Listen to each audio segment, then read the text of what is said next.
I'm a 25-year-old woman living in Canada, and my 12-year-old half-brother Jake lives in Texas with my dad. Long story short, my dad had a child with another woman. Unfortunately, he's an extremely immature parent. He tries to control Jake's contact with me and my other siblings. I won't go into too much detail, but luckily we both have found ways to keep in touch. So there I am, just chilling, browsing on my phone, and I get a message from Jake on Hangouts. I didn't really want to talk to him at the moment, because he was being rude earlier. But then he tells me he was scared. Jake doesn't get scared real easy. He's kind of an intense and mischievous kid. So when he told me that, I was concerned, and I asked him what's up. He tells me there is someone that has been knocking on the door for a while. Mind you, it's 10:30 p.m. on a Monday night. And when I asked where Dad was, Jake said he was off at some bar down the street. So I asked for more details. Me, is this person just knocking or pounding? Jake, he's pounding, and he yelled, "Who's in there?" I'm really scared. Well, crap! So I tell him to stay away from the door. He needed to get a phone and call the police ASAP. He then tells me they don't even have a landline, and he doesn't have a cell. Great.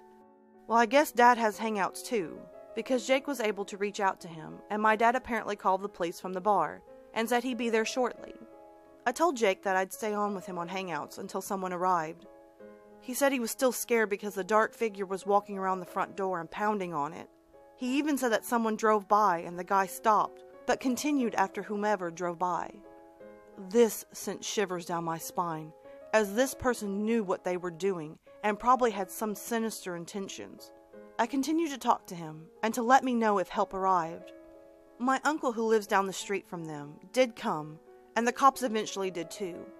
Jake said once my uncle pulled up, the knocking ceased entirely.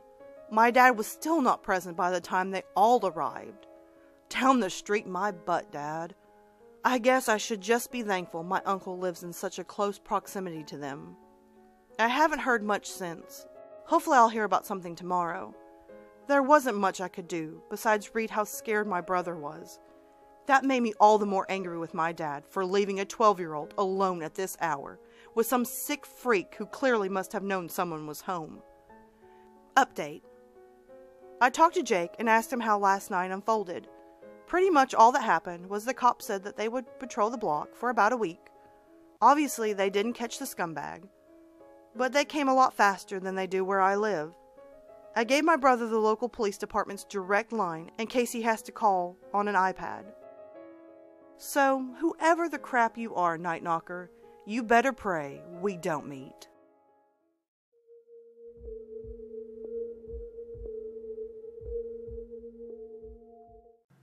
So when I was about 12 or so, I was friends with this girl, Becky.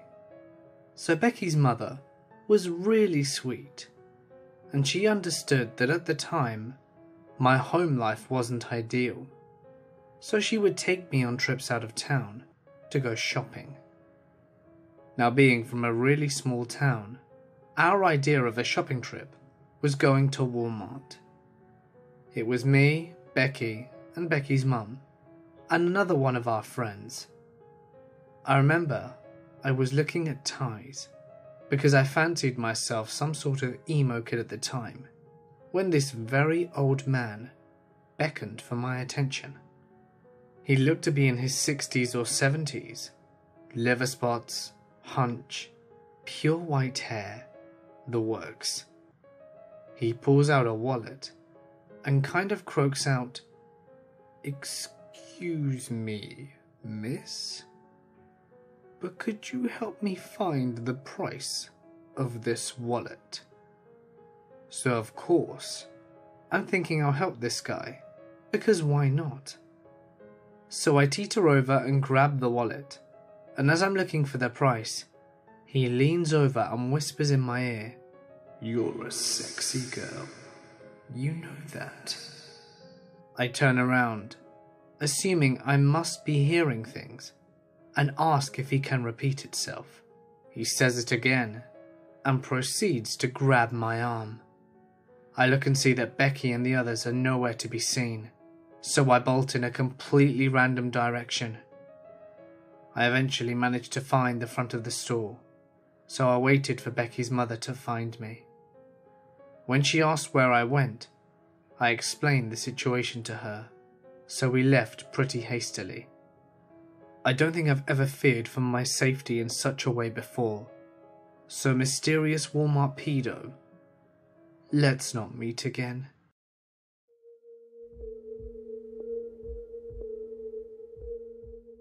I was on vacation with my sister and my parents. We stopped in a southern state at a motel for the night. Our first room had weird dents in the door and no lock, so my parents requested a different room. The guy working there seemed annoyed by this, but didn't move us. Told us all about the mall down the road, and mentioned it was close enough my sister and I could walk without dragging my parents along. A little odd to say the least, but he was right, it was super close. So of course we begged our parents to let us go. They agreed since it was daylight, and we were both around 15. We started walking there when some guy in a truck pulled over and asked us if we needed a ride. Normal looking guy, seemed genuinely concerned for us. We explained we were almost there, but thanked him for the offer. He pulled away, and we kept walking. The mall was super boring, so we decided to walk home shortly after. I see the guy parked in his truck and mentioned it to my sister. She agrees it's a bit creepy, but we keep on walking. This was before cell phones, so we couldn't just call my parents. He pulls away, only to circle around and start following us. We quicken our pace, and I notice my sister grabbing for her keychain mace. Once near the motel, we see him stop at the front office and talk to the guy who switched our rooms. Then continue to follow us. He yells up, "Hey, me and my buddy want to know if you girls want to party tonight." We respond with a quick, "No thanks," and then he speeds up. We frickin' book it, running to the room. Finally get there and tell my parents. My dad says, "Oh, so that's why this guy wanted us in this room with no lock," and storms out of the room. Not sure what happened after that, but pretty sure my dad decked the office guy in the face. Cops were called, office guy and the truck guy were arrested for human trafficking. Yeah, I wish we had caught on sooner, but we have never been so happy we were both on the track team. We were sprinters, and my sister broke records. So forget you creepy guys, and my dad's totally awesome.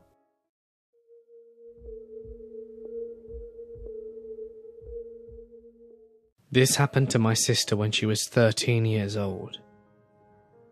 She said that it was alright if I share her story. It happened on Christmas Eve. Ever since this incident, my sister has not enjoyed the Christmas holidays like everyone else.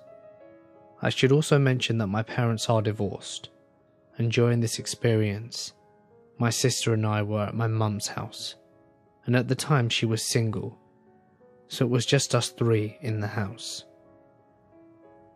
Christmas Eve was going normally. We were listening to Christmas songs, making cookies for Santa, and my sister and I were attempting to wrap our presents to our cousins. It got quite late, and we were all excited to go to bed. So we set our cookies out for Santa, and my sister and I went into our rooms to go to sleep. Not too long after we went to our beds, we heard a man come into the house. He was talking to our mum, and it sounded normal, like a non-threatening conversation as far as we could hear, and our mum definitely invited him inside. After we heard them talking, they eventually became quiet, and I heard nothing else until the following morning. My sister's night went differently though. She says that later in the middle of the night, she awoke and saw the man standing in her room, going through her dresser drawers. She was terrified and didn't say a word. She said that she assumed the man was looking for her underwear, but wasn't positive. After watching him for a few minutes, she says he turned around and walked towards her.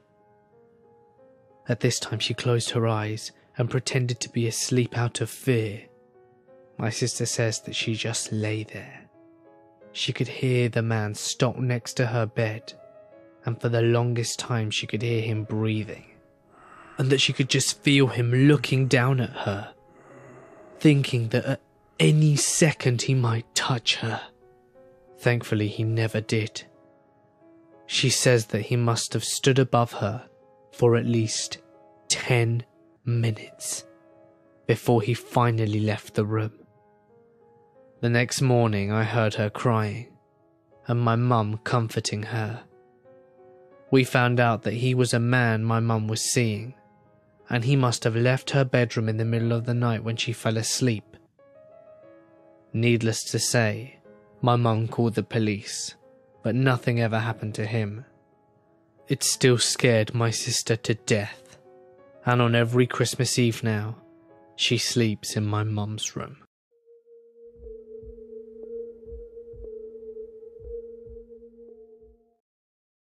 I was at a mate's house spending the night when I was in middle school. As expected, we stayed up all hours, which didn't matter most of the time, except the bathroom was right near his parents' bedroom. About the only time we would get into trouble was when someone would wake them up when nature called.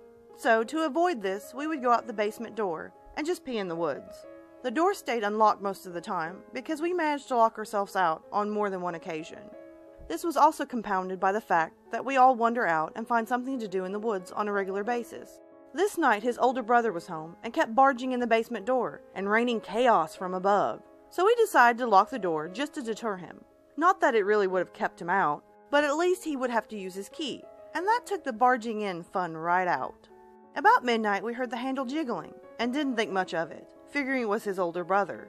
After about 5 minutes of off and on handle fondling, we finally hit the door and yelled for him to stop. It got quiet.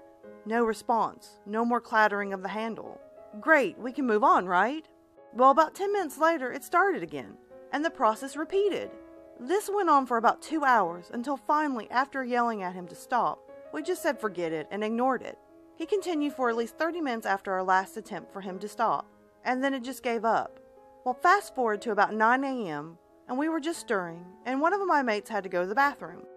If you've ever had a sleepover like that, there are bodies strewn wherever there's a space, and once the first person starts walking around, it kind of stirs the nest. We all started stretching and making our way to relieve ourselves of all the soda we binged on the night before. As I go outside, I grab the door handle to close it behind me, and I noticed it felt rough. After looking at it, I saw that the space around the keyhole was all but destroyed. There were giant scratch marks on every surface, and the metal guides were bent and screwed. I asked my friend that lived there what had happened, and he said that was the first time he'd ever noticed it. Not really wanting to get blamed for something his brother did, he went upstairs and told his parents about the night before. After his dad went down to see what he was talking about, he went completely white and ran upstairs to call the cops.